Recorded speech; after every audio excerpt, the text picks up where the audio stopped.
Hello all, welcome to Mythic Insights. Today I am going to talk about Achilles from Greek philosophy, one of my favorite characters. I hope you've seen the 2004 movie by Brad Pitt and Eric Bana. If not, you watch it. It'll give you tremendous material for your UPSC essay writing. Okay.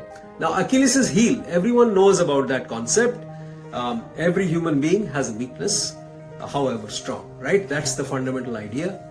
And Achilles' mother, it is said to that she held him by one of his heels and dipped him in the river Styx. He got invincibility, all parts of his body got it, except the heel. Do you remember anyone from Indian mythology who had something similar? Duryodhan and Gandhari. We'll talk about that story another time.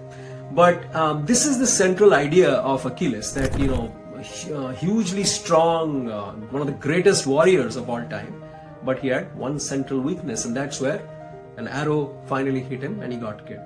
But beyond this simple thing, there is so much to learn from Achilles' story. The first thing is that he had tremendous rage, anger and arrogance, okay?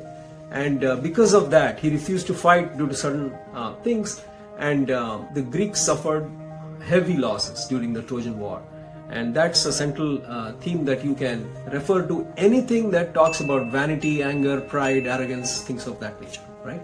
The second thing is when he killed Hector, one of his closest friends, Patroclus, wore his helmet and impersonated him in the battle. Hector accidentally thought it was Achilles and killed Patroclus.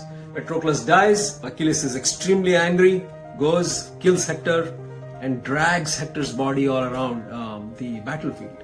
And then King Priam, Hector's father, comes asking for Hector's body. And this is at that point that Achilles goes through a transformation from a strong warrior who's extremely brutal to this compassionate human being, and he hands the body back to King Priam. So this is an example where, seeing Priam suffering, he remembered his own suffering of seeing Patroclus's body, right? So growth through suffering. This is the central theme in Achilles' story. Anger, we saw that, and the invincibility or the fragility of invincibility. No matter how strong you are, there is a weak point. So these are the three key points of Achilles.